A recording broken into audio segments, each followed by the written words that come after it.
Welcome to the show that brings you the latest news, tips, and strategies, so your business can stay ahead of the curve. It's a trash commodity. It just is. I don't care what they say. It's a waste of time. We'll talk about the best commodities to trade, the most profitable routes to haul cargo, and the latest strategies for maximizing your profits. So whether you're a seasoned trader or starting your business, we've got something for you on Bullish. This is hands down the most profitable way to make UEC, not just in hauling, but against anything out there in Stanton. It's the best. Get ready to embark on a journey from starry trade routes to lucrative ventures, where intergalactic entrepreneurs thrive in the world of interstellar commerce, navigating the waves of knowledge and opportunity. And now, the man that's always grabbing the market by the horns, your host Sandy Claus. Good evening, Stanton. This is Bullish, your one-stop place for all things cargo hauling, commodity, and trading. If you can throw in the back of a ship and sell it, we talk about it. I, of course, am your conductor of cargo, the hauler's hero, the sage of getting paid, your prophet of profits, Sandy Claus. We are broadcasting from the 47th floor of Waytech Tower right here in downtown Area 18. Now, syndicated through our awesome The People's Radio out as far as Nix. So, before we get started in tonight's topic, it is time to announce the winner of our 2 million UEC giveaway. The winner of the ArcCorp Media Company's 2 million UEC loyal listener giveaway is Jerry Symington. Jerry, thank you for being a loyal listener to the best market radio show out there in all of Stanton, and now Nix, Bullish. So let's get started tonight's show. The last couple of times we talked, we've gone over specific commodities, breaking them down so you know the best places to buy and sell depending on your situation. Tonight, we're going to kind of shift gears a little bit and go talk about where I would actually start a hauling company today. Not necessarily where I'd want to live, but which of the plants here in Stanton is the best for a business startup. We'll go over each of the 4 planetary systems, cracking each one of these things kind of open, and go over everything from prices, routes, local commodities. Heck, we'll even talk about my thoughts on the tram rides and how long those are. So if you're thinking of starting a cargo hauling company, this is the place for you. Attention, would Thomas Higashi please report to the recovery ward nurses station? Thomas Higashi. Hi, it's Felicity from Dusty Skies and Dragonflies. Many of you don't know that before I was a touring singer-songwriter, I was a paramedic. So I'm very happy Anvil Aerospace introduced the C8R Pisces. I can tell you from experience that it will save countless lives in the verse.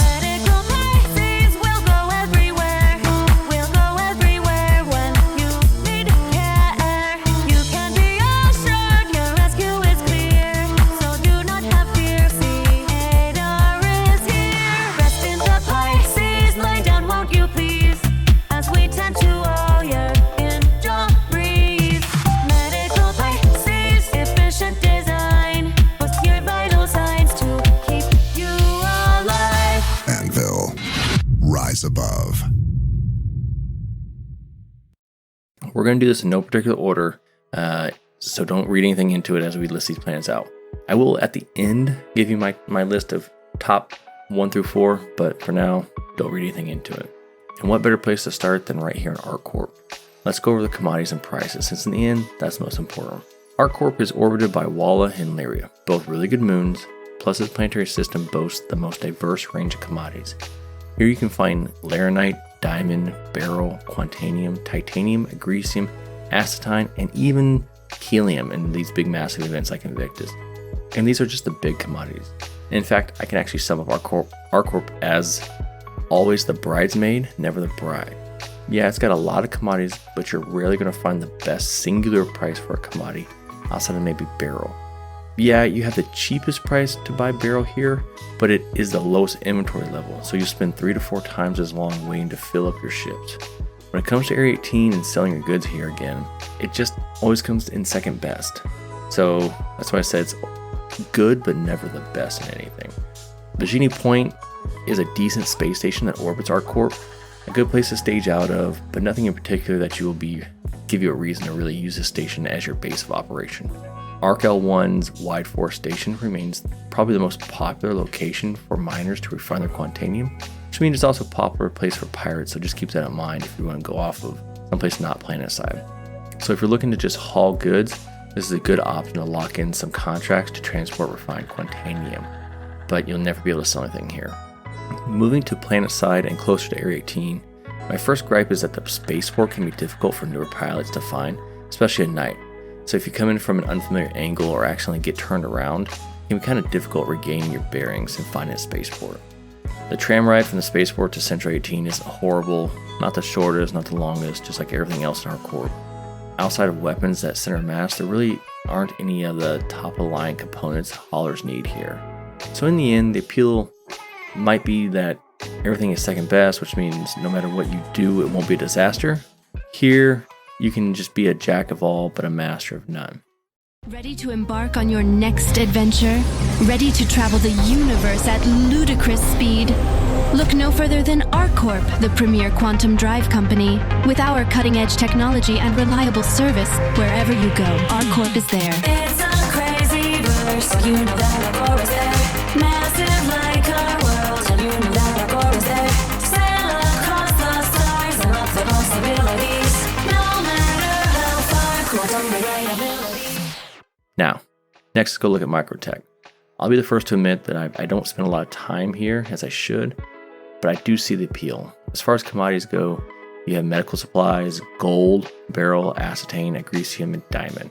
This might sound like a lot, but here at Microtech is really just known for beryl and being one of only 2 locations that sell gold. For being so far away from the other 3 planets, you would expect to naturally get some of the higher prices when you sell your commodities here, but you just don't. The orbiting station Port Tressler is just kind of lackluster. It doesn't offer anything particular worth traveling to here that you couldn't find anywhere else. Unlike ArcCorp, which has the Wide Forest station that's very popular, there aren't any additional stations here that are good for refining or a base of operations. Sure, there's Mike L1, the Shallow Frontier station, but it is really kind of far out of the way to consistently be used for a new company.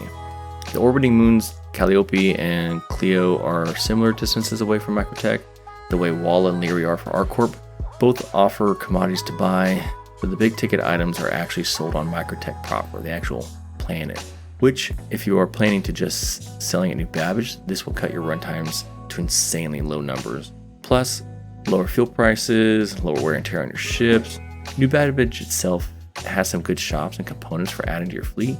However, they don't offer anything exclusive that you can't find at another station. The trams around here are stupid long.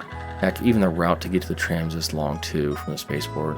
But hey, they do have a massive fancy bar and yoga classes. So if you're into that, get you some yoga classes in. Then there's Hurston, more specifically Lorville. Hurston is basically in the middle of Stanton system, equally distanced to the other planets for the most part, yeah.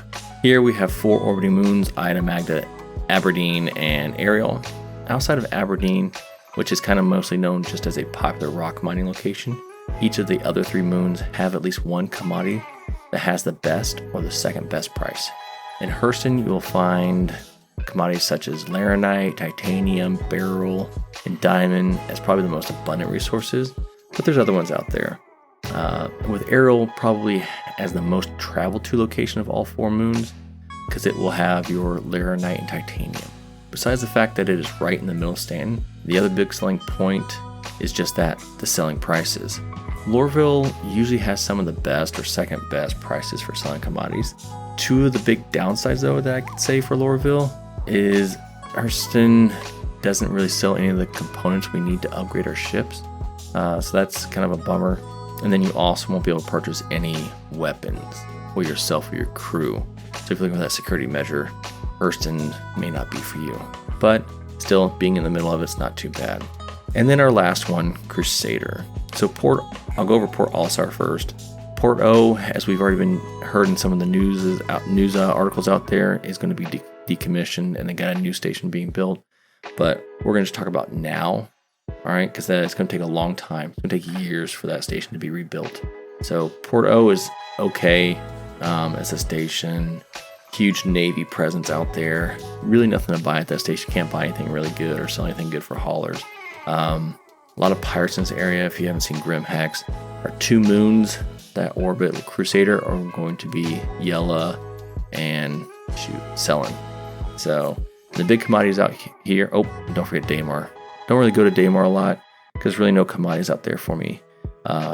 If you find stuff that falls off the back of a ship and you need to sell stuff, the breaker yard there in Daymar is a good place for you to go to. But outside of that, there's really no reason for Daymar for us haulers. Yella and I keep forgetting that name. Selling are great for medical supplies. So if you want to purchase medical supplies, that's kind of the big change here that you won't find and really in any other places. Microtech sells a little bit of medical supplies, but the best prices for med supplies, of course, are right here in Crusader. Crusader itself, they've lowered the air restriction zone. So when you quantum into Orison, you're actually close to the station now. So that's a really good selling point for Crusader now. That long flight in used to be killer. Another big selling point for Crusader, specifically Orison. All of the upgraded components you need outside of your Atlas quantum drive is right here in Cousin Crows. So this is a good place if you want to start. You kind of have the capital go ahead and upgrade your ships. It's a really good place to start. It feels separated, kind of like Microtech is from the rest of the planets, but it's not horrible. There's a lot of other stations surrounding it that miners use, so if you need to pick up a contract for moving Quantanium, it's not a bad idea as well. So Crusader's not horrible. There's really just not a lot of commodities out there. Med supplies just kind of being the kicker one out there. So those are our four planetary systems. 6. Tesari outside show and Otisea Tato Utakai Ega Wakiahao Eyan Wesen CTR. Shu Ayan Yoto Quicken a Pusea.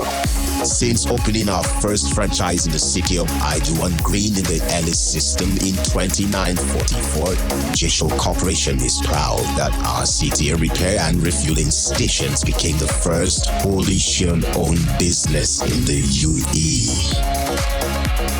We strive to create good and proper prices for all and live by what made us successful in human space, the promise of fairness and efficiency.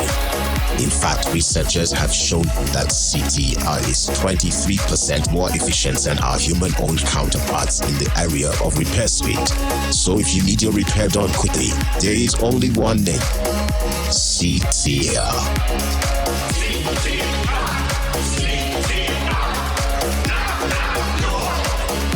And we wish you all the best this week and every week for your patronage. Sure, Bus Nenglego. I told you I'd give you my list, and it's going to come as no big surprise based off everything we heard tonight. My number one is actually Lorville. I think Lorville's the best for the prices of selling stuff being centrally located. It's just so much easier to run out of there. Plus the quick turns from Rider, doing your barrel runs, or Titanium and Laranite from Aerial. It's just, I think it's hands down the best place to start off with until you can maybe upgrade your components and move out from there. Second best is actually ArcCorp. ArcCorp, of course, is second best in everything else, so might as well be second on my list. And then third might surprise you, but it's actually going to be, I want to say Microtech. And the only reason is because of being able to buy and sell in New Babbage, buying your barrel, buying your stuff and selling right there in New Babbage. It by itself is okay, but trying to link to other planets is where the drawback comes down. So if you're just going to stay in Microtech and don't branch out anywhere, Microtech is actually going to be number 3 on my list. And of course, that leaves us Crusader as number 4 on the list. There's just not a lot of components out there. There's a huge, heavy, unlawful or pirate presence out there, which makes it even more dangerous out there. Orison, as great as it is for components purchasing, it's just not enough, I think, for our new cargo companies to really stage out of to start their businesses. Start somewhere else, maybe gravitate or move your branch office out to Crusader later on. So anyway, that's our show for tonight. We talked about the stations and where I would purchase, where I would start my new business. Next time when we come in, we're going to start breaking down some of the ships and get back to our components, our bread and butter of everything. Thank you guys again for listening to Bullish, and I will catch you later out there.